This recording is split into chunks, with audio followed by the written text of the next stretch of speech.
Today, many of us believe that we know what a virus is, how it works, what impact it has on society, where it comes from. However, do we really know anything? I'd argue not so much. We all have opinions, perspectives, and ideas about what's correct and what's not.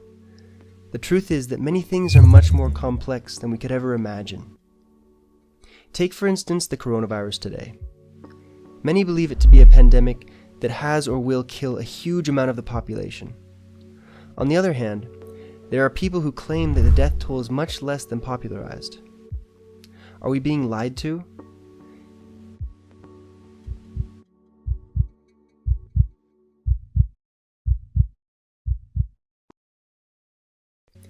We must first take a look at incentives. At the moment, many hospitals are at half capacity or less. They're not making enough money to pay staff or doctors. However, would it have been a good choice not to allocate this protection in the first place? It could have proved to be the death of hundreds of millions. At the moment, the lack of patients could incentivize hospitals to classify their deaths to the coronavirus. Is this bad? Yes. Is it their fault? No. The economy is very fragile. If it's not growing, it's falling. In order for them to pay their staff, they need the coronavirus money from the government. This could have an impact on the validity of our data. That being said, we were lucky. The coronavirus ended up not being as deadly as previously thought. I do not claim to have a solution. I'm just here to help us understand that it is a much more complex problem than people make it out to be. It's easy for those businesses and individuals who have reserves to put everything on hold, but for those who don't have that possibility, it's harder to say what the right solution is. Here is a virus. To be more specific, it's COVID-19, more commonly known as coronavirus. Imagine being able to see how it works. We can get a much better idea of what's going on and can most likely shed some light on some of the misconceptions about it. I think I just heard someone cough. Let's go. What? Cover your mouth, asshole. And both of you, that's less than the recommended distance for social distancing. Look at all these coronaviruses. Now, if the other guy was wearing an N95 or FFP2 or 3 mask, well, actually it's a respirator, you'd have a better chance of not inhaling one of these. But he doesn't. We're making entry through the nose. Let's hope this person's healthy. And here's the throat. Here you can see those skin cells. You see those key-like structures on the virus? Our cells have these things that act like locks. When a virus mutates enough, it can sometimes have a luck mutation that enables it to hack our cells. The coronavirus was actually found in another species. It must have done just that to get to our species. The same thing happened in 1918 with the Spanish flu.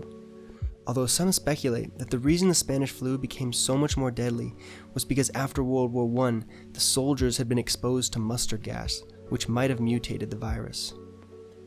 The 1918 flu took an estimated 50 million lives. We're lucky for the advancements in medical technologies and hygiene. However, we must still keep our distance and be careful about spreading it to those weaker than us. We've learned a lot, yet we're still utterly unprepared for a pandemic similar to 1918. We would see a similar death rate were this a more dangerous virus. It's just picked the lock. Now the cell's going to welcome the virus in. Now it's bringing us to the nucleus. You see those things that look like worms? Actually, those are instructions to hijack the cell and build more of the virus. The virus uses all that machinery that the cell usually uses to build itself. Now it's going to use it to build more of the virus. Those ribosomes are making as many copies as they can, and they're going to build trillions of these in no time. Humans are very good at predicting linearly. However, this is not the case when it comes to exponential thinking. An example comes from the unlikely origins of the human race. As our ancestors would chase and track down prey, they'd need to be able to calculate exactly where to throw their spear in order to make the kill. It required the ability to simulate the trajectory of a running animal. calculating exactly where it would be. This enabled us to throw a spear at what seemed to be empty space, lacking any trace of an animal, yet hitting it with precision. Our brains have mastered this form of thinking. Now, where all hell breaks loose is when we try to predict exponential trajectories. Evidence comes in the predictions of the Human Genome Project, a project many believed would take hundreds of years, despite being fully sequenced in a fraction of the time. This is the power of exponential growth. A great video by Commodore shows this beautifully. I'll leave a link in the comments. Guess what number you get by doubling 1 32 times? The answer? So our brains don't understand exponential growth. Why does this matter? Well, viruses take advantage of this. They grow slowly in the beginning until it's too late to stop the growth. The coronavirus doubles every 4 days on average. A huge factor why some viruses, including the coronavirus, can spread so quickly is because of the incubation period. When people are infected, they don't show any signs and are still contagious. Steps to protect yourself in these scenarios will be at the end of the video. Now that there are too many for the cell to be able to handle, they'll either leave using the cell's parts from the surface, or they'll explode out of the cell. Let's hope this guy's immune system can handle the chaos. This is where viruses differ. The way the immune system responds is actually very dependent on the virus. With the coronavirus, it sends way more immune cells than the body needs. This exhausts the immune system. The immune cells start killing the infected cells as well as a huge amount of healthy cells. Now, bacteria can get inside the alveoli and flood them, making the person show signs of pneumonia and scar tissue. Most people will recover and the lungs will heal with some scars, but for those less fortunate and less healthy, due to age or pre-existing conditions, have a chance that they'll not recover. They could be killed by the virus. Please put yourself in their shoes and imagine what it would feel like to be completely dependent on those around you to limit their social interactions. Some people say that they could care less if they get the coronavirus, because they're healthy. But remember, we're not worried about you. We don't want you to get it because we don't want you to accidentally pass it on to your grandma or grandpa or parents or anyone who's not as healthy as you. This is the time where we find out what our true character is. There are, however, good viruses. One in particular has evolved with us. It controls our immune system in a very specific way, without which our immune system would kill our babies before being born. Imagine that. A virus has actually evolved a way to help us survive and procreate. It's stunning to realize that a virus helps our babies, a foreign invader who only shares 50% of the DNA of its mother. A prime target for our immune cells. This virus fuses the cell walls of the placenta, a sac where our babies are safe to grow. In that sense, we can thank viruses for existing. In fact, our DNA is made up of about 8% virus DNA, proving that they are not inherently bad.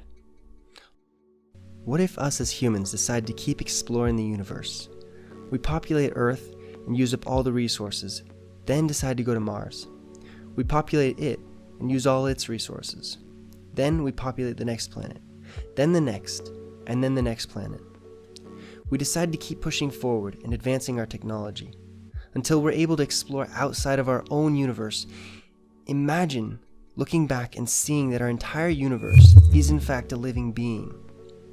And every time we jump to a new universe, after using up all the resources of the previous one, we are actually destroying that being, our host. Does that sound familiar? Now let's imagine a more poetic scenario. What if we learn that our universe is a beautiful place and we decide to help it survive and thrive? We find where problems exist and we decide to solve those problems. This is the difference between a good and a bad virus, living in harmony with the host or destroying the host. What one would you like to be? Let me know in the comments. Why are viruses deadly to businesses? Well, it's because it can cause an economic shutdown. If people aren't working, then no goods and services will be produced. In fact, if no goods and services are produced, that can cause more deaths than the pandemic itself. We must tread this path lightly. If a landowner has to pay for his land each month, he must charge his tenants as well.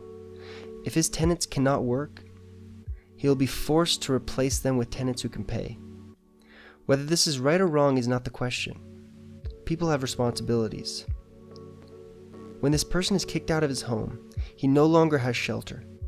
Then, homeless and without work, he may have to find illegal work.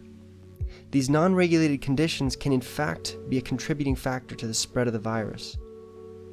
On the other hand, if we don't shut down, we could have a pandemic similar to 1918, losing many, many millions. I'm not going to argue whether or not it's a good idea to let the government tell people they can't work in order to feed their family. However, there is a fine line between safety and freedom. Either way, there are problems. Our duty now is to protect our loved ones and find the right gradient of solutions to protect as many people as we can, while thinking of it holistically. That I leave to the collective mind of humanity, surely now to attract more attention and deliberate thought than ever before. If you wash your hands for 20 seconds, that destroys the structure of the virus, and then washes away the rest. Continue social distancing, and as always, keep our curiosity alive.